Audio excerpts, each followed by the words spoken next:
আমি তোমাকে ভালোবাসি পরি। ছোট লোকের বাচ্চা, তোর সাহস কি করে হয় আমাকে প্রপোজ করার? নিজেকে কখনো আয়নায় দেখেছিস? দেখে থাকলে আমাকে প্রপোজ করতে আসতি না। বড় লোকের মেয়েকে বিয়ে করে কোটিপতি হওয়ার স্বপ্ন দেখছিস? তুমি আমাকে যা বলার বলো, কিন্তু আমার বাবাকে কেন বলছো? ছোটবেলা থেকে তোমাকে ভালোবাসি, তোমাদের সম্পত্তি দেখে তোমাকে ভালোবাসিনি। আমি সত্যি তোমাকে অনেক ভালোবাসি। চুপ কর ছোট লোক, আগে আমাদের সমান হবি, তারপর ভালোবাসি বলতে আসবি। যা এখান থেকে। পরীর বন্ধুরা সবাই আমাকে নিয়ে হাসাহাসি করছে, মনে হচ্ছে আমি তাদের কাছের কোনো জোকার। ওখান থেকে চলে আসলাম। পরিচয়টা দিয়ে নেই, আমি হৃদয়। এতক্ষণ যার সাথে কথা বললাম সে হলো নোভা ইসলাম মেঘা, ডাকনাম পরি। পরি আমার ফুফাতো বোন। অবশ্য ওরা আমাদের আপনজন বলে পরিচয় দেয় না, কারণ ওর বাবা অনেক বড় লোক আর আমার বাবা সামান্য সরকারি চাকরিজীবী। ওরা সুযোগ পেলে আমাদের অপমান করে। আর ফুপু মারা যাবার পর তো ওর বাবা আমাদের চোখে দেখতে পারে না। ফুপু মারা যাওয়ার সময় পরি অনেক ছোট ছিল, এখনও ওর বাবার মতোই হয়েছে। ও কখনোই আমাদের সহ্য করতে পারতো না, কিন্তু আমি ওকে ছোটবেলা থেকে ভালোবাসতাম, কিন্তু কখনো সাহস করে বলতে পারি নাই। আজকে বললাম, তারপর কি হলো তা তো দেখলেনি। আমরা দুজনেই একই কলেজে অনার্স প্রথম বর্ষে পড়ি। ও বিজ্ঞান শাখায় আর আমি ব্যবসায় শিক্ষা শাখায়। আমি ক্লাস করতে গেলাম। কি রে, কি হয়েছে তোর? আরে পরীকে আজ বলেছিলাম ওকে ভালোবাসি। তুই তো জানিস ও ওই রকমই, তারপর কেন ওকে প্রপোজ করতে গেলি? তুই ওকে ভুলে যা। কিভাবে ভুলবো? আমি ওকে সেই ছোটবেলা থেকে ভালোবাসি। আচ্ছা, মন খারাপ করিস না। ক্লাস শেষ করে বাসায় আসলাম, ফ্রেশ হয়ে খেতে বসলাম। তখনই বাবা বলল, তোর বড় চাচার মেয়ের বিয়ে, তাই কালকে আমাদের সেখানে যেতে হবে। তোর বড় চাচা আমাদের অনেক করে বলেছেন, না গেলে সে কষ্ট পাবে। আচ্ছা ঠিক আছে যাব। তারপর খেয়ে দিয়ে রুমে আসলাম। আমার বাবারা 3 ভাই 2 বোন, তাদের ভিতর আমার বাবা মেজো, আর পরি হলো আমার বড় ফুপির মেয়ে। একটা অসুখের কারণে বড় ফুপু মারা গেছে। তখনই পরি ছোট ছিল। আমি রুমে শুয়েছিলাম, তখনই ছোট বোন সিনহা এসে বলল, ভাইয়া, তুমি আর পরি আপু তো একই কলেজে পড়ো। আপু তোমার সাথে কথা বলে না? না তুমি যে আপুকে ভালোবাসো তা বলেছো? আজকে বলেছি, কিন্তু বিনিময় থাপ্পড় দিয়েছে আর অনেক কথাও বলেছে। মন খারাপ করো না ভাইয়া, দেখো একদিন পরি আপু তোমার ভালোবাসা ঠিকই বুঝবে। জানি না রে সেদিন কখন আসবে কিনা, কিন্তু ভাবছি আমরা ওখানে গেলে ওরা আমাদের অনেক অপমান করবে। ওখানে যাওয়ার পর সবসময় ওদের থেকে দূরে দূরে থাকবি, ওদের সাথে কোনো কথা বলবি না। আচ্ছা যা, এখন ঘুমা। বিকালে ঘুম থেকে উঠে বন্ধুদের সাথে আড্ডা দিতে গেলাম। আমাকে দেখে জুয়েল বলল, কি রে, তোর মন খারাপ কেন? কি হয়েছে?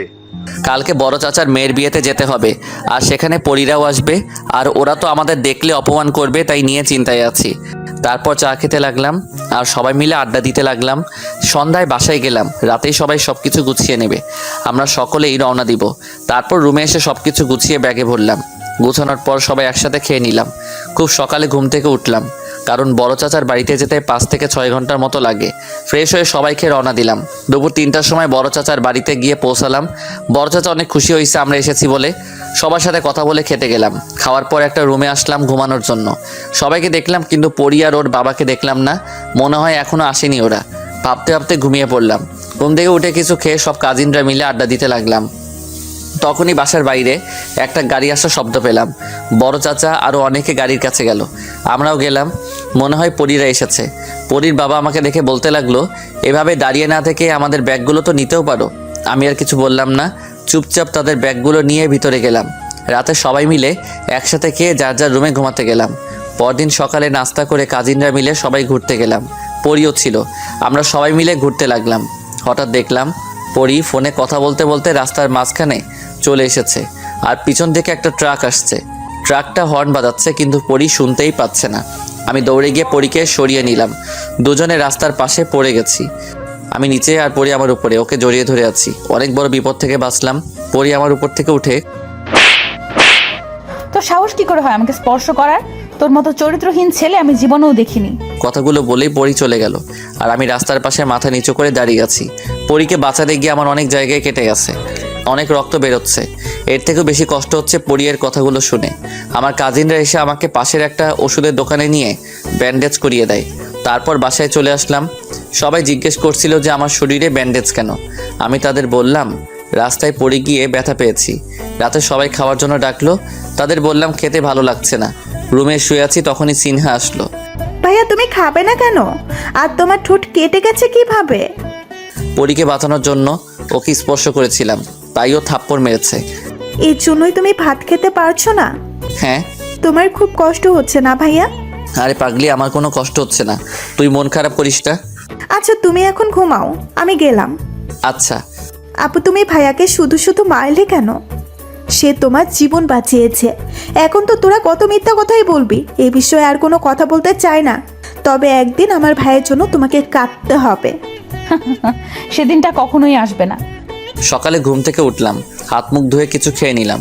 আজকে বড় আপুর বিয়ে, তাই অনেক কাজ করতে হবে। বরপক্ষ চলে এসেছে, আর আমি পরীকে দেখে আরেকবার ক্রাশ খেলাম। খেয়াল করলাম অনেক সুন্দর করে সেজেছে, আর ভাবছি কবে যে পরি আমার ভালোবাসা বুঝবে। বিয়ের অনুষ্ঠান শেষ হলো, সব কাজিনরাই 2-1 দিনের ভিতরে চলে যাবে। সবাই মিলে সিদ্ধান্ত নিলাম যাওয়ার আগে গ্রামটা ঘুরে দেখব। তাই রাতে সবাই ঘুরতে বেরোলাম। সবাই যার যার মতো আড্ডা দিচ্ছে, আর আমি শুধু পরীকে দেখছি।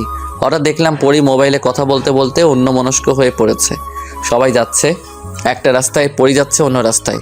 আমিও পরির পিছু নিলাম। অনেক দূর হাঁটার পর পরির মনে হলো যে অন্য রাস্তায় চলে এসেছে। পেছনে আমাকে দেখে বলতে লাগলো, তুই আমার পিছু কেন নিয়েছিস? তুমি একা একা অন্য রাস্তা দিয়ে হাঁটছিলে, তাই তোমার পিছু নিয়েছি, যদি তোমার কোনো বিপদ হয়। তুই সাথে এসেছিস বলেই তো বিপদ শুরু হচ্ছে। এর ভিতর হঠাৎ করে কিছু একটা শব্দ শুনে পরি আমাকে জড়িয়ে ধরলো। আমি তো কারেন্টের শক খাওয়ার মতো হয়ে গেলাম। আমি কোনোদিনও কল্পনাও করি নাই যে পরি আমাকে জড়িয়ে ধরবে। তখনই সেই রাস্তা দিয়ে একজন লোক যেতেছিল। সে আমাদের এই অবস্থায় দেখেই চেঁচিয়ে লোক জড়ো করলো। তারা আমাদের এই অবস্থায় দেখে সবাই ভুল বুঝলো। আমরা তাদের বোঝাতে চেষ্টা করলাম, কিন্তু ব্যর্থ হলাম। অনেক লোক জড়ো হলো। আমাদের বাসায় খবর দেওয়া হলো। বড় চাচা, আমার বাবা, পরির বাবা, বাসার সবাই এসেছে। বড় চাচা, আমার বাবা, পরির বাবা, তাদের মান সম্মানের ব্যাপার, তাই সবাই মিলে সিদ্ধান্ত নিল যে আমাদের বিয়ে দিয়ে দিবে। কিন্তু পরি আমাকে কিছুতেই বিয়ে করতে রাজি হচ্ছে না। তখনই পরির বাবা বলল, দেখ মা, তুই যদি বিয়ে না করিস তাহলে আমার মান সম্মান বলতে কিছুই থাকবে না। আর তাছাড়া আমি একদিন শুধুই হৃদয়ের বাবাকে অপমান করে এসেছি। তাকে তো অপমান করার পরেও সে আমাকে তার বোনের জামাই হিসেবে সম্মান করে। আর হৃদয় অনেক ভালো ছেলে, দেখবি ও তোকে অনেক সুখে রাখবে। বাবা, আমি কিছুতেই ওকে বিয়ে করতে পারবো না। তুই যদি এই বিয়ে না করিস তাহলে আমার আত্মহত্যা ছাড়া আর কোনো পথ থাকবে না। তারপর পরি বাধ্য হয়ে বিয়েতে রাজি হলো। কাজী ডেকে আমাদের বিয়ে পড়ানো হলো। সবাই মিলে আমাদের বাসরঘর সাজিয়ে দিল। রাত 12টার সময় বাসর ঘরে প্রবেশ করলাম। ছোট লোকের বাচ্চা, তুই আমার জীবনটা নষ্ট করে দিয়েছিস। তুমি আমাকে যা বলার বলো, কিন্তু আমার বাবাকে কেন গালি দিচ্ছ? তোকে কে বলেছে আমার পিছু পিছু যেতে? তুই যদি না আসতি তাহলে এসবের কিছুই হতো না। সবকিছু ভুলে গিয়ে চলো আমরা নতুন করে শুরু করি। তুই আর একটা কথা বলবি না। তোমার বয়ফ্রেন্ড আছে, আগে তো বলনি। তুই কে যে তোকে বলতে হবে? এতদিন পরির করা অপমানে যতটা না খারাপ লেগেছে, তার চেয়ে বেশি খারাপ লেগেছে তার বয়ফ্রেন্ড আছে কথা শুনে। ঠিক আছে, তুমি শুধু এই 6 মাসে আমার বাবা মায়ের সাথে একটু ভালো ব্যবহার করো। তোর বাবা মায়ের সাথে ভালো ব্যবহার করব মানে? আমি তো তোদের বাড়িতে থাকছি না। মানে বুঝলাম না তোমার কথা। এখন বোঝা লাগবে না, কালকে ঠিকই বুঝতে পারবি। আর এখন আমাকে বিরক্ত করবি না। তুই নিচে ঘুমাবি আর আমি খাটে। এই শীতে আমি কিভাবে নিচে ঘুমাবো, তাও আবার কোনো বালিশ চাদর ছাড়া? কিভাবে ঘুমাবি তুই ভালো জানিস। এই বলে পরি ঘুমাতে গেল। আমি কোনো রকম নিচে শুয়ে পড়লাম। সকালে ঘুম থেকে উঠে ফ্রেশ হয়ে সবার সাথে নাস্তা করলাম। আজকেই সবাই চলে যাব। নাস্তা করার পর পরি আমার বাবাকে বলল, বাবা, বলছিলাম কি, আমাদের পড়াশোনা তো এখনো শেষ হয় নাই। আর আপনাদের বাসা থেকে আমাদের কলেজ অনেক দূর। তাই বলছিলাম কি, আমাদের লেখাপড়া শেষ না হওয়া পর্যন্ত যদি আমরা আমাদের বাড়িতে থাকি, তাহলে আপনার কোনো আপত্তি আছে? যদি আপনার আপত্তি থাকে তাহলে থাকবো না, কিন্তু এতে আমাদের দুজনের পড়াশোনার জন্য ভালো। আপনি একদমই চিন্তা করবেন না বাবা, আমি সবসময় ওর খেয়াল রাখবো। একদম চিন্তা করবেন না, আপনার ছেলে আমাদের এখানে ভালোই থাকবে। তোমরা থাকতে আর কিসের চিন্তা। আমি শুধু তাদের কথা শুনতে থাকলাম, কিছুই বলতে পারলাম না, কারণ এখানে আর আমার কথার কোনো গুরুত্ব নেই। পরি এমনভাবে সবাইকে বলল যে আমার কথা কেউ বিশ্বাস করবে না। এর জন্যই রাতে পরি এভাবে বলেছিল। বড় চাচার বাড়ি থেকে যে যার মতো চলে গেলাম, আর আমি পরির সাথে ওদের বাড়িতে আসলাম। পরি আমাকে ওর রুমে নিয়ে গেল। রুমে নিয়ে বলল, আজ থেকে আমার সব কথা তোকে শুনতে হবে। যদি না শুনিস তাহলে বুঝতে পারছিস যে কি হবে। এর জন্যই বুঝি আমাকে এখানে নিয়ে এসেছো। তুই যা ভাবতে পারিস। আমিও দেখব তুমি আমাকে কত অপমান করতে পারো। তোমার অপমান আমি তোমার ভালোবাসা হিসেবে নিব। আর কখনো আমার সামনে ভালোবাসার কথা বলতে আসবি না। তোকে কতবার বলবো আমি তোকে ভালোবাসি না? ভালো তো তোমাকে একদিন বাঁচতেই হবে। সেদিন কোনো দিনই আসবে না। এই বলে পরি চলে গেল। রাতে খেয়ে ঘুমাতে গেলাম। পরি খাটে আর আমি নিচে শুয়ে আছি। সকালে পরির আগেই আমি ঘুম থেকে উঠলাম। পরির দিকে তাকিয়ে দেখি ও এখনো ঘুমিয়ে আছে। ঘুমন্ত অবস্থায় পরীকে অনেক সুন্দর লাগছিল। চুলগুলো পরীর মুখে সামনে এসে পড়েছে। আমি একবার ভাবলাম চুলগুলো সরিয়ে দিব, তারপর আবার মনে হলো পরী যদি জেগে যায় তাহলে তো আমাকে ভুল বুঝবে, যা হওয়ার হবে। আমি তো পরীর স্বামী, বাইরে তো কেউ না, আর ও এখনও ঘুমিয়ে আছে। পরী চুলগুলো সরিয়ে দিলাম। পরীকে এত কাছ থেকে কখনোই দেখি নাই, তাই আর লোভ সামলাতে পারলাম না। পরী গেলে কিস করে দিলাম, আর তখনই পরী জেগে গেল। কুত্তার বাচ্চা, তো সাহস কি করে হয় আমাকে কিস করার? আমি ইচ্ছে করে করিনি, কিভাবে যে হয়ে গেল। চুপ কুত্তার বাচ্চা, তোদের মতো লুচ্চা বদমাইশ এছাড়া আর কি করতে পারে? আর কখনো তুই আমাকে স্পর্শ করবি না। এই বলেই পরী চলে গেল। নাস্তা করে আমাকে রেখে গাড়ি নিয়ে কলেজে চলে গেল। তারপর আমি আমার মতোই কলেজে গেলাম। কলেজের বন্ধুদের কাউকে বলি নাই আমার আর পরীর ব্যাপারে। কলেজে গিয়ে দেখি পরী ওর বন্ধুদের সাথে আড্ডা দিচ্ছে। ওর ছেলে বন্ধুরা ওর গায়ে পড়ছে, কিন্তু পরী কিছুই বলছে না। আড্ডা দিবে ভালো কথা, তাই বলে ছেলেরা গায়ে পড়বে আর ও কিছুই বলবে না? আগে হলে মেনে নেওয়া যেত, কিন্তু এখন তো ও অন্য কারোর বউ। না, আমি আর এসব দেখতে পারছি না। সোজা পরীর কাছে গিয়ে বললাম, পরী তোমার সাথে আমার কথা আছে। এই ছোট লোকের বাচ্চা, আমার সাথে তোর আবার কিসের কথা? যা বলার এখানে বল। তুমি তোমার বন্ধুদের সাথে আড্ডা দিচ্ছ ভালো কথা, তাই বলে তারা তোমার গায়ে এসে পড়বে আর তুমি কিছুই বলবা না? এই কুত্তার বাচ্চা, আমি যা করি তাতে তোর সমস্যা কি? কিন্তু তোমার ওই বন্ধুদের আমার মোটেই সুবিধার মনে হচ্ছে না। পরী, এই ছোট লোকটা কে যে আমাদের খারাপ বলছে? তুমি রাগ করো না রাব্বি, ওরা গরিব বলে আমার বাবা ওকে আমাদের বাসায় এনে লেখাপড়া করাচ্ছে। আমি এখনই ওকে মাথা বুঝাচ্ছি। কুত্তার বাচ্চা, তো সাহস কি করে হয় রাব্বিকে খারাপ বলার? দূর হ আমার চোখের সামনে থেকে, আর কখনো আমার সামনে আসবি না। আমি সেখান থেকে চলে আসলাম মাথা নিচু করে। আমি তো পরীকে ভালোবাসি, তাহলে আমার সাথে এত খারাপ ব্যবহার করে কেন? সকালে থাপ্পড়ের কারণে ঠোঁট কেটে গেছিল, এখন আবার একই জায়গায় থাপ্পড় দেওয়ার ফলে অনেক রক্ত বের হইতেছে। ক্লাসে যাওয়ার পর জুয়েল বলল, কিরে, তোর ঠোঁট কেটে রক্ত বের হচ্ছে কেন? কিভাবে হয়েছে এসব? আসার সময় রাস্তায় পড়ে গিয়েছিলাম। আমার কাছে মিথ্যা বলিস না, কি হয়েছে বল। তারপর ওকে সব বললাম। চিন্তা করিস না, এখন তো পরী তোর বউ, দেখবি সব ঠিক হয়ে যাবে। বউ কিন্তু 6 মাসের। 6 মাস পর আমাকে ডিভোর্স দিয়ে রাব্বিকে বিয়ে করবে। তার আগেই ও তোর ভালোবাসা বুঝবে। ক্লাস করে বাসায় চলে আসলাম। পরী এখনও আসেনি, আর ওকে কলেজেও দেখিনি। পরীর বাবা ব্যবসার কাজে বিদেশে গেছেন বলে পরী যা খুশি তাই করছে। রাতে পরী বাসায় আসলো। এত রাত করে বাসায় আসলে কেন? আমার বাসা আমি যখন খুশি আসবো, তাতে তোর কি? আমি তোমার স্বামী। তোকে বলছি না আমি তোকে স্বামী হিসেবে মানি না? তারপরও তুই কেন বারবার আমাকে বিরক্ত করিস? তোর জন্য রাব্বি আমার উপর আজকে অনেক রাগ করেছে। তোকে তো 6 মাস পর ডিভোর্স দিয়ে দিব, তাও কেন আমাকে তোর বউ বলিস? কিন্তু তুমি এখন আমার বউ। তুমি কখন কোথায় যাবে, কি করবে আর কার সাথে দেখা করবে তার কারণ আমাকে বলতে হবে। তোকে এক কথা কতবার বলবো, তুই আমার বিষয় নাক গলাবি না। এটা বলেই পরী রুমে চলে গেল। আমি ভালো মনে হয় একটু বেশি ছিলাম, তাই হয়তো এখন কষ্টটা একটু বেশি পাচ্ছি। ও আমাকে এত ভালোবাসে যে আমার প্রতি ওর ভালোবাসা থাপ্পড়ের মাধ্যমে প্রকাশ করে। থাপ্পড়ের কারণে যতটা না কষ্ট পাই, তার থেকে বেশি কষ্ট পাই যখন ও রাব্বির সাথে থাকে। রাতে আর খেতে পারলাম না, কি করে খাবো? পরী থাপ্পড়ের কারণে ঠোঁটের অনেকখানি কেটে গেছে। সকালে ঘুম থেকে ওঠার পর ফ্রেশ হয়ে নাস্তা করে কলেজে গেলাম। পরী আমার আগেই চলে গেছে। কলেজে গিয়ে দেখি পরী ওর বন্ধুদের সাথে আড্ডা দিচ্ছে, আর রাব্বি পরীর কাঁধে হাত রেখে কথা বলছে। আমি আর সহ্য করতে পারলাম না, তাই ক্লাসের দিকে রওনা দিলাম। তখনই রাব্বি আমাকে ডাক দিল। এই ছোট লোকের বাচ্চা, তুই পরীকে বিরক্ত কেন করিস? পরী তো তোকে ভালোবাসে না, আর 6 মাস পরেই তো তোকে ডিভোর্স দিবে।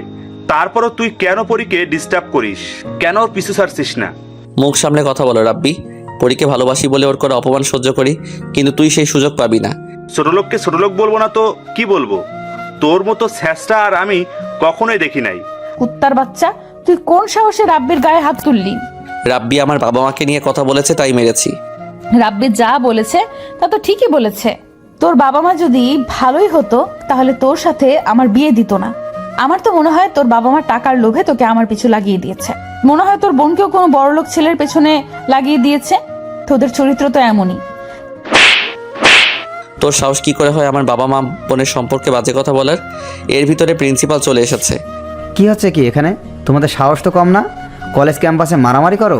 স্যার, হৃদয় আমাকে অনেক দিন থেকেই বিরক্ত করেন, আজ আমার গায়ে হাত দিয়েছে। তারপর রাব্বি কিছু বলতে গেলে রাব্বিকেও মারে। ঘটনার সময় যারাই ছিল তারা সবাই পরীর বন্ধু, সবাই পরীর কথায় সায় দিচ্ছে। হৃদয়, আমি তোমাকে ভালো মনে করেছিলাম, কারণ তুমি অনেক ভালো ছাত্র, কিন্তু তোমার কাছে এটা আমি আশা করিনি। স্যার, আমাকে মাফ করে দিন, আমি আর কখনো মারামারি করব না। তারপর আমাকে কলেজ থেকে বের করে দিয়েন না স্যার। তুমি ভালো ছাত্র বলে তোমাকে একটা সুযোগ দিচ্ছি, কিন্তু মনে রেখো এটাই লাস্ট। এই বলে স্যার চলে গেল। তারপর আমি পরীকে বললাম, তোকে অনেক ভালোবাসি বলে এতদিন তোর করে অপমান সহ্য করছি।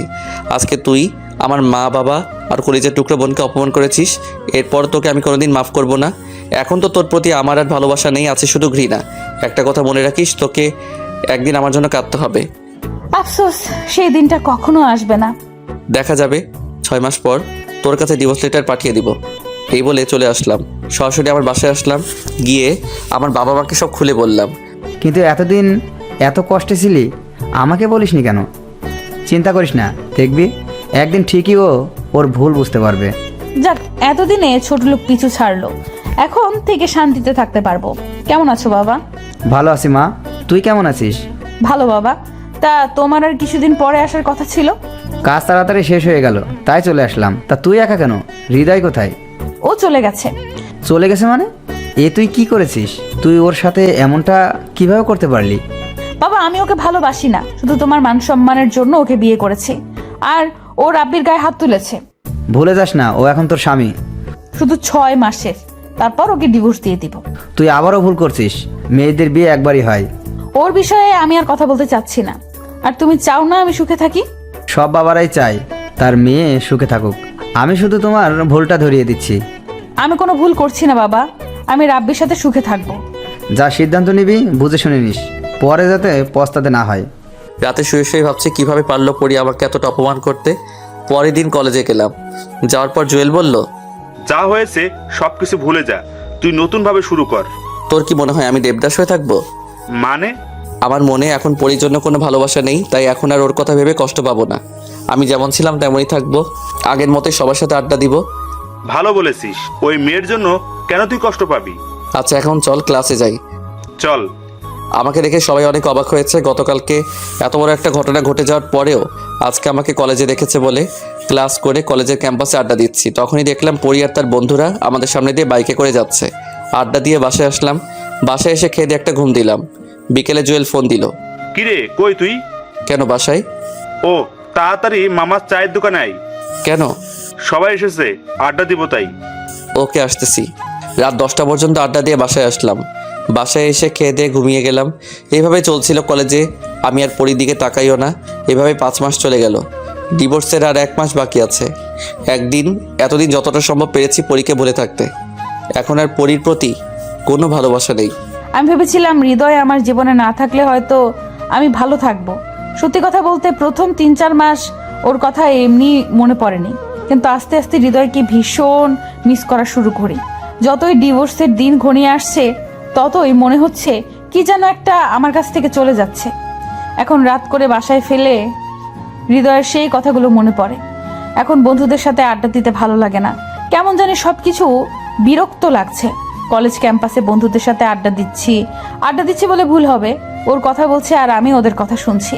কেন জানি আমার কিছুই ভালো লাগছে না, জানি না এমন কেন হচ্ছে। এর মধ্যেই রাব্বি বলল, কি হয়েছে পরি? আমার আবার কি হবে? না, বেশ কিছুদিন ধরে দেখছি তুমি আগের মতো আর নেই, পরিবর্তন হয়ে গেছো। ফালতু কথা বলবে না তো। আমি কোনো পরিবর্তন হইনি, আগের মতোই আছি। আর সব সময় যে সবার মন একরকম থাকবে তা তো নয়। রাগ কেন করছো? আমি তো জাস্ট এমনি বললাম। আচ্ছা, তুমি কি কোনো বিষয় নিয়ে চিন্তিত? না, আর তোমার এসব ফালতু কথা বলা বাদ দাও, আমার ভালো লাগছে না। আচ্ছা বাদ দিলাম, তারপর রাগ করো না প্লিজ। চলো কোথাও থেকে ঘুরে আসি। আমার ভালো লাগছে না। চল পড়ি, সবাই যাব। আচ্ছা চল। ইচ্ছে না থাকা সত্ত্বেও ওদের সাথে ঘুরতে গেলাম আর রাব্বির কথাগুলো ভাবতে থাকলাম। আমি কি সত্যিই বদলে গেছি? কিন্তু কেন? কিছুদিন ধরে দেখছি আমি হৃদয়কে নিয়ে বেশি ভাবছি, ওকে নিয়ে বেশি চিন্তা করছি, অনেক মিস করছি। যতই ভুলে থাকার চেষ্টা করি ততই আরো বেশি মনে পড়ে যায় ওর কথা। আর কিছু ভাবতে পারছি না, মনে হয় পাগল হয়ে যাব। বন্ধু দেখ, পুরীর জায়গাটা অনেক সুন্দর, সবাই কত আনন্দ ফুর্তি করছে, আর তুই কেন পাগলের মতো আচরণ করছিস? কার কথা বলছিস? হৃদয়। কি বলছিস এসব? হ্যাঁ, আমি ঠিকই বলছি। অনেক চেষ্টা করি ওকে ভুলে থাকার জন্য, কিন্তু তারপরও কেন জানি চোখের সামনে চলে আসে। জানি না আমার এরকম কেন হচ্ছে। তুই হৃদয়কে ভালোবেসে ফেলেছিস? কি বলছিস এসব? আমি ওকে কখনো ভালোবাসবো না, আমি তো রাব্বিকে ভালোবাসি। তুই মুখে বলছিস সে কথা, কিন্তু তোর পরিবর্তন তোকে বলে দিচ্ছে। তুই হৃদয়কে ভালোবেসেছিস। না, এটা কখনো হতে পারে না। তুই বিশ্বাস না করলেও এটা সত্যি। পরি চলো, তোমাকে বাসায় দিয়ে আসি। চলো। পরি, সন্ধ্যায় তৈরি থেকেও, আমি তোমাকে নিয়ে যাব কোথায়? পার্টিতে। আচ্ছা, আমি রেডি থাকবো। বাসার ভেতরে চলে আসলাম। এতক্ষণ যাও ভালো ছিলাম, বাসায় আসার পর আবার মন খারাপ হয়ে গেল। তুই কোনো কিছু চিন্তা করিস না মা। না বাবা, আমার কিছুই হয়নি। আমি রুমে গেলাম। আচ্ছা যা, রুমে গিয়ে বিশ্রাম নে, ভালো লাগবে। সন্ধ্যায় পার্টিতে যাওয়ার জন্য তৈরি হলাম। এর ভেতরে রাব্বি ফোন দিল। নিচে নেমে ওর সাথে পার্টিতে গেলাম। আগে পার্টিতে আসলে অনেক আনন্দ ফুর্তি করতাম, কিন্তু আজকে কিছুই ভালো লাগছে না। সবাই আনন্দ ফুর্তি করছে আর আমি এক জায়গায় বসে আছি। পরি চলো ডান্স করি। আমার ভালো লাগছে না। আরে চলো, অনেক ভালো লাগবে। দেখো সবাই ডান্স করছে। আমি করব না, প্লিজ আমাকে জোর করো না। তোমার কি হয়েছে আজ পরি? বেশ কিছুদিন ধরে তোমার আচরণ আমার কাছে কেমন জানি লাগছে। বললাম তো আমার কিছুই হয়নি, আর এখন ডান্স করতে ভালো লাগছে না। তোমার শুধু আজকে ভালো লাগছে না তা কিন্তু নয়, যখন সবাই মিলে আড্ডা দেই তখনও তুমি মন মারা হয়ে থাকো। আর ওই দিন তুমি ঘুরতে যেতেও চাওনি। আর তার থেকে বড় কথা হলো, তুমি আগের মতো আর আমার সাথে কথা বলো না। আমার তো মনে হয় তুমি কোনো বিষয় নিয়ে চিন্তিত। আমাকে আর বিরক্ত করো না তো, আমাকে একটু একা থাকতে দাও প্লিজ। আচ্ছা তুমি থাকো। রাব্বি চলে গেল। একটু পর আবার এসে বলল, আসো ড্রিঙ্ক করি। আমার ভালো লাগছে না আজকে। রাব্বি প্লিজ আমাকে বিরক্ত করো না। আমি কিছু বললেই তো এখন ভালো লাগবে না, মন তো এখন অন্য জায়গায় পড়ে আছে। মানে কি বলতে চাইছো তুমি? যা বলছি ঠিকই বলেছি, এখন তো গায়ে লাগবেই। তা হৃদয় তোমাকে বাসর রাতে কি এমন দিয়েছিল যার জন্য ওকে এখনো ভুলতে পারছো না? চুপ করো রাব্বি, আর একটা বাজে কথা বলবে না। অনেক হয়েছে, আর একটা বাজে কথা বলবি না।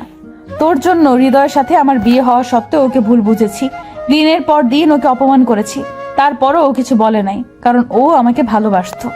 আমি ওর বিয়ে করা বউ থাকা সত্ত্বেও ও আমাকে ছুঁয়ে পর্যন্ত দেখেনি। আমি ওকে ভালোবেসে ফেলেছি, অনেক বেশি ভালোবেসে ফেলেছি। আর কখনোই তুই আমার সামনে আসবি না, আর আমার সাথে যোগাযোগ করার চেষ্টা করবি না। ওখান থেকে চলে আসলাম। রাতে শুয়ে শুয়ে ভাবতে থাকলাম, হৃদয় কি আমাকে আর কখনো মাফ করবে? ডিভোর্সের তো আর 10 দিন বাকি। ও তো বলেছিল আমার কাছে ডিভোর্স লেটারটা পাঠিয়ে দিবে।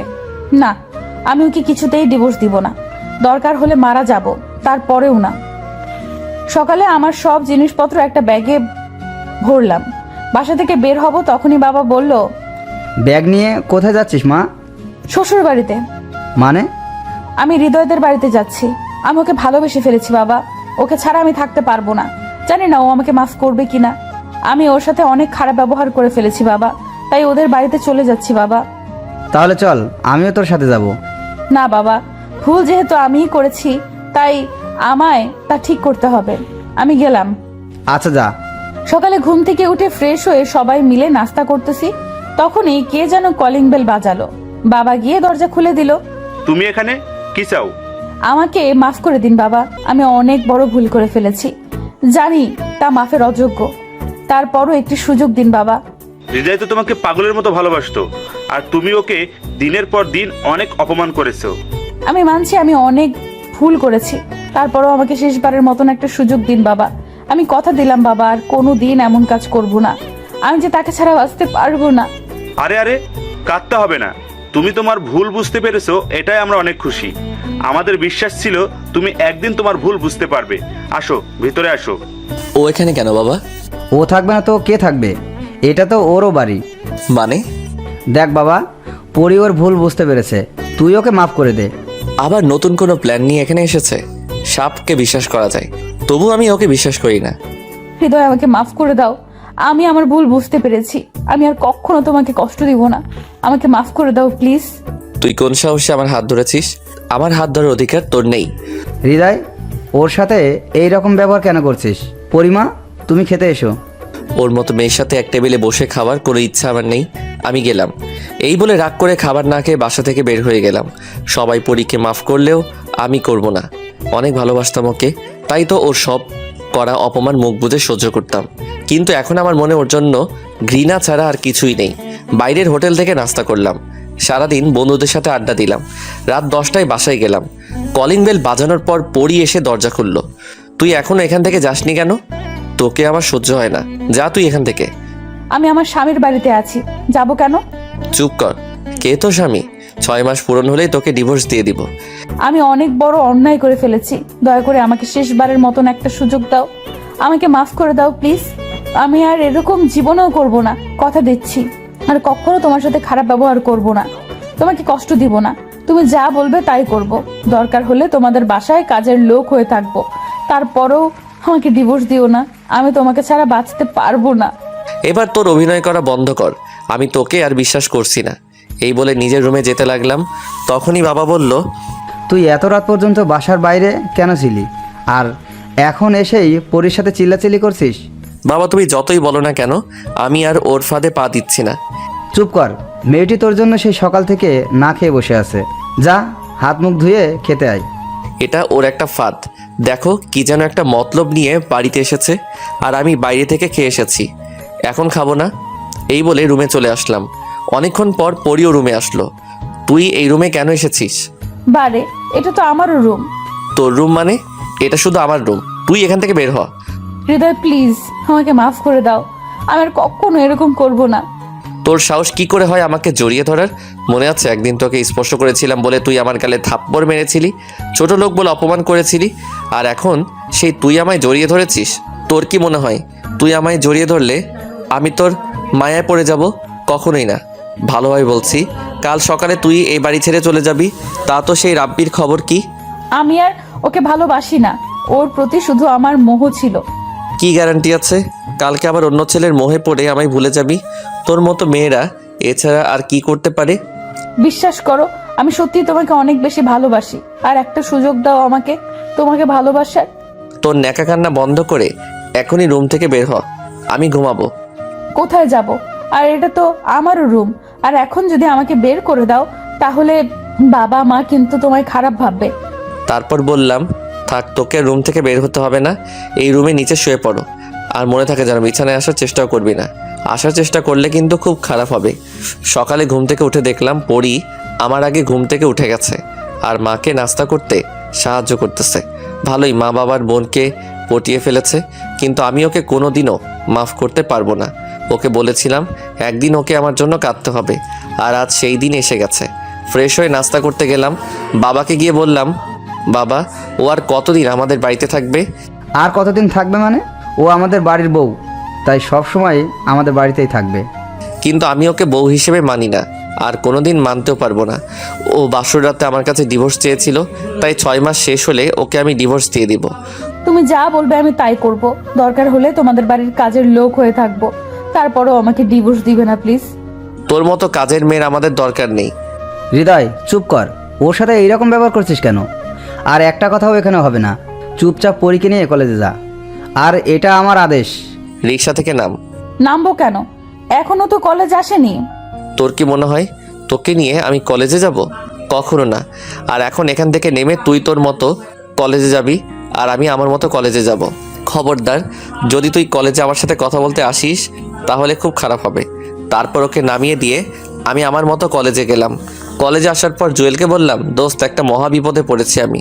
পরি আমাদের বাড়িতে চলে এসেছে আর বলে কিনা আমি ওর স্বামী, এটা ওর শ্বশুর বাড়ি। তার মানে পরি তোকে কি মেনে নিয়েছে? তাহলে তো আর কোনো সমস্যায় থাকলো না। মাথা খারাপ হয়ে গেছে তোর? আমি ওকে কখনো ভালোবাসবো না। তুই কি ভুলে গেছিস ও আমার সাথে কি কি করেছে?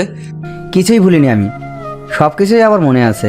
কিন্তু তোর এটা মনে রাখতে হবে যে পরি তোর বিয়ে করা বউ। শুধু আর কিছুদিনের বউ, 6 মাস পূর্ণ হলেই তো ওকে ডিভোর্স দিয়ে দিব। মাথা খারাপ হয়ে গেছে তোর?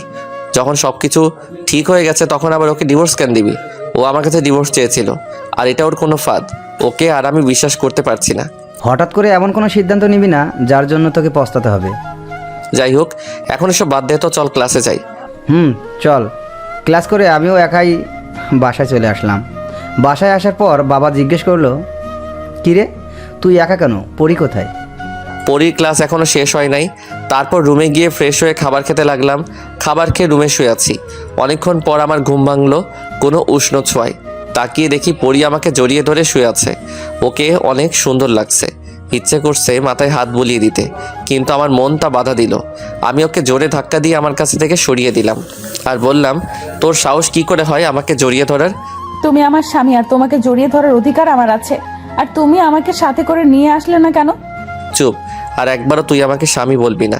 আর আমি কেন তোকে আমার সাথে করে নিয়ে আসবো? আর শোন, আজকের পর আর আমাকে জড়িয়ে ধরার চেষ্টাও করবি না। তুই মাত্র আর কিছুদিন এ বাড়িতে আছিস, 6 মাস পূর্ণ হলেই তোকে আমি ডিভোর্স দিয়ে দিব। আমি উকিলের সাথে কথা বলেছি। দয়া করে আমাকে ডিভোর্স দিও না। আমি আর কখনো তোমাকে জড়িয়ে ধরবো না। তুমি যা বলবে তাই করব। তোর ন্যাকা কান্না বন্ধ কর আর এখন এই রুম থেকে বের হ। পরি এখন বাসার সব কাজ করে, মাকে আর কিছুই করতে দেয় না। মাঝে মাঝে ভাবি ও কেন এমন করছে। তাহলে কি সত্যি আমাকে ভালোবাসে? না, তা কি করে হয়? ও তো রাব্বিকে ভালোবাসে। রাব্বির জন্যই তো আমার কাছে ডিভোর্স চেয়েছিল, আমাকে অনেক অপমান করেছিল। কিন্তু ও যদি আমাকে ভালোই না বাসে তো তাহলে এতদিন আমাদের বাড়িতে থাকতো না আর বাসার সব কাজ করতো না। আমি ওকে তো অপমান করি, তারপরেও কিছু বলে না। তাহলে কি সত্যি পরি আমাকে ভালোবাসে? না, এটা ওর কোনো ফাঁদ। এভাবেই চলছিল। অনেক অপমান করি ওকে, তারপর বাড়ি থেকে যায় না। ডিভোর্সের আর 2 দিন বাকি। সকালে নাস্তা করে অনিচ্ছা সত্ত্বেও পরীকে নিয়ে কলেজে গেলাম। প্রতিদিনের মতো আজকেও পরীকে কলেজের আগে নামিয়ে দিলাম। তারপর আমি আমার মতো কলেজে গেলাম। কলেজে আসার পর জুয়েল বলল, আর মাত্র 2 দিন আছে, তা কি সিদ্ধান্ত নিলি? কিছুই ভাবতে পারছি না। ওকে তো অপমান করি, তারপরও আমাদের বাসায় থেকে যায় না। তখন মনে হয় ও আমাকে ভালোবাসে, কিন্তু তখনই ওরা রাব্বির মেলামেশা মনে পড়ে যায়। আমাকে করা ওর অপমানের কথা মনে পড়ে যায়, তখনই খুব ঘৃণা হয়। কিছুই ভাবতে পারছি না। চল ক্লাসে যাই। ক্লাস করে ক্যাম্পাসে হাঁটতেছি আর ভাবতেছি, তখনই একটা জায়গায় চোখ আটকে গেল। দেখি রাব্বি আর পরি হাত ধরে কথা বলছে, আর পরিও ওর সাথে কথা বলছে। এসব দেখে আমার মাথায় রক্ত উঠে গেল। পরির কাছে গিয়েই ঠাস ঠাস, এই তোর ভালোবাসা? শেষ পর্যন্ত তুই তোর আসল রূপটা দেখিয়ে দিলি। আমি আগেই বলেছিলাম তুই নতুন কোনো প্ল্যান নিয়ে আমাদের বাড়িতে এসেছিস। তোদের মতো মেয়েরা কখনো ঠিক হয় না। হৃদয় আমার। চুপ, তুই আর একটা কথা বলবি না। তোর এই নোংরা মুখে আমার নাম নিবি না। আমি ভেবেছিলাম তোকে আবার আপন করে নেব, কিন্তু তুই তার যোগ্য না। আর কালকেই তোকে ডিভোর্স দিয়ে দিব। কাল তুই ডিভোর্স পেপার পেয়ে যাবি, তারপর আর কখনো তোর মুখ আমাকে দেখাবি না। এই বলে ওখান থেকে চলে আসলাম। আর পরি দাঁড়িয়ে দাঁড়িয়ে কাঁদতেছে। বাসায় আসার পর খেয়ে দিয়ে ঘুমাতে গেলাম। ভাবছি পরি আবার আমাকে ধোকা দিল। আমি তোর কাছে যাইনি, ও তো আমার কাছে এসেছিল। এইসব ভাবতে ভাবতে ঘুমিয়ে পড়লাম। ঘুম থেকে উঠে দেখি পরি আমার রুম পরিষ্কার করছে। ওকে দেখে আমার মাথায় রক্ত উঠে গেল। তোর কি কোনো লজ্জা শরম নেই? বাইরে ছেলের সাথে নষ্টামি করে এখন আবার আমাদের বাড়িতে এসেছিস। আসলে তো চরিত্রে ঠিক নেই। আমাকে মাফ করে দাও হৃদয়। আমি ওর সাথে কথা বলতে চাইনি। তোর আর কোনো কথা বলার দরকার নেই। তুই আজকে আমাদের বাসা থেকে চলে যাবি। দয়া করে আমাকে বাসা থেকে বের করে দিও না। তুমি আমার কথাটা তো একবার শোনো প্লিজ। তোর কোনো কথা শোনার প্রয়োজন আমার নেই। তুই যদি বাসা থেকে চলে না যাস আমি নিজেকে নিজেই শেষ করে দিব। কারণ তোর সাথে একই বাসায় থাকার চেয়ে আত্মহত্যা অনেক ভালো। তোমার নিজেকে শেষ করতে হবে না, তার চেয়ে বরং আমি তোমার জীবন থেকে চলে যাই। তুমি তো আমার কোনো কথা শুনলে না। তবে একটা কথা কি জানো, আমি তোমাকে সত্যি অনেক ভালোবাসতাম। এই বলে পরি বাসা থেকে চলে গেল। পরি চলে যাওয়ার পর বাবা আমার রুমে এসে বলতে লাগলো, পরি এইভাবে চলে গেল কেন? ওকে আমি চলে যেতে বলেছি। আমাদের বাড়িতে আসা এসবও নাটক ছিল। ও এখনও রাব্বিকে ভালোবাসে। আজকে কলেজে রাব্বি ওর হাত ধরে কথা বলতে দেখেছি। যেটা হয় আমরা সেটা দেখি না, আর যেটা না হয় সেটাই আমরা দেখি। তোরও ঠিক এমনটাই হয়েছে। তুই পরে সব কথা শুনতি, তারপর সিদ্ধান্ত নিতি, কিন্তু তুই তোর কোনো কথাই শুনলি না। এতদিন ও এই বাড়িতে রয়েছে, আমার এক মুহূর্তের জন্য মনে হয়নি যে অভিনয় করছে, কারণ ওর চোখে আমি তোর প্রতি ভালোবাসা দেখেছি। একটা কথা মনে রাখিস, তুই অনেক বড় ভুল করলি। এই বলে বাবা চলে গেল। সকালে ঘুম থেকে উঠে ফ্রেশ হয়ে নাস্তা করে উকিলের কাছে গেলাম। উকিলের কাছ থেকে ডিভোর্স পেপার নিয়ে আমি সই করে আমি পরির বাড়িতে যেতে লাগলাম। রাস্তায় রিক্সার জন্য দাঁড়িয়ে আছি, তখনই পিছন থেকে কে যেন ডাক দিল। তাকিয়ে দেখি রাব্বি।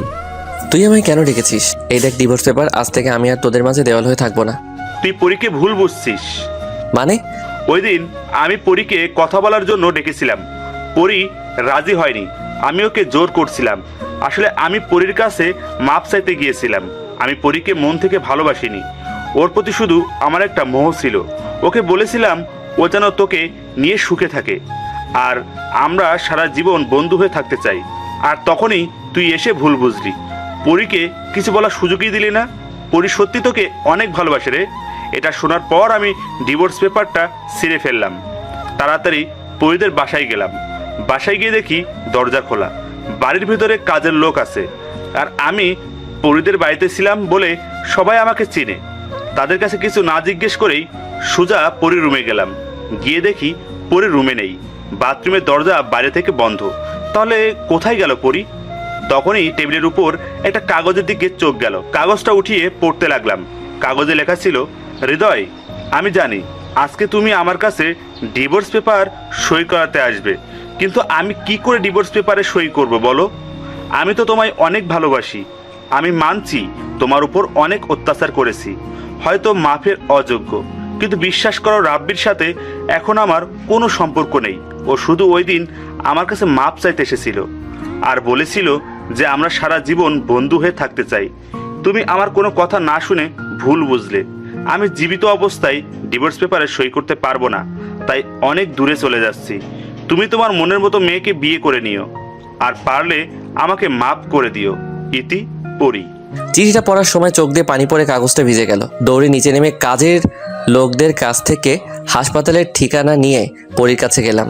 হাসপাতালে গিয়ে পরীর বাবাকে জিজ্ঞেস করলাম পরীর কি অবস্থা। বলল যে এখন বিপদমুক্ত। আমি গিয়ে কথা বলতে পারি পরীর সাথে? আমি উপরের রুমে গেলাম। আমাকে দেখে বলতে লাগলো, পরী, ডিভোর্স পেপারে সই করাতে এসেছো? আমাকে মাফ করে দাও, আমি তোমাকে ভুল বুঝেছি। তোমার মাফ চাইতে হবে না। আমি আর কিছুই বললাম না, শুধু পরীকে শক্ত করে জড়িয়ে ধরলাম। কিছুদিন পর হাসপাতাল থেকে পরীকে আমাদের বাসায় নিয়ে গেলাম। রাতে মা একটা ঠিকানা দিয়ে ওই জায়গায় যেতে বলল। কাজ করে ওই বাসায় এসে রুমে গেলাম। রুমে গিয়ে দেখি রুমটা অন্ধকার। লাইট অন করে দেখি বাসর ঘরের মতো সাজানো, আর পরী খাটের উপর বধূ সেজে বসে আছে। দরজা আটকে পরীর কাছে যেতে লাগলাম। পরী এসে আমাকে সালাম করলো। তারপর দুজনে উজু করে নামাজ পড়লাম।